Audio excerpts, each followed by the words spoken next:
Nima bo'ldi? Artar gol urib qo'ydimi orada bizga? Nima hali Mbappe golini hisoblamadi? Neymar, Ronaldinho, Ronaldo, Messi lar shunaqa qilib urgan. Nimaga hisoblamadi golni? Asensio nimaga o'zini Ramosman deb o'ylaradi? Nimaga bu bola o'zini Ramosman deb o'ylab har safar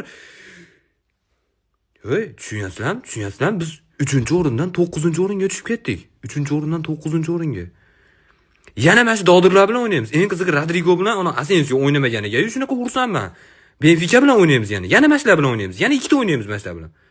Mana ana Lolo Otamendi bilan o'ynaymiz yana. Tushunyapsizlarmi? Lolo Otamendi bor, shu bilan yana o'ynaymiz biz. Nima bo'ldi? Nimaga shu o'yinda bermadi Zo'r TV? Men shuni tushunmayapman. Men ona prilejeniyasini yarim soatda ochdim. Yarim soat o'yinni ko'raman. Shu o'yinda berish kerak edi.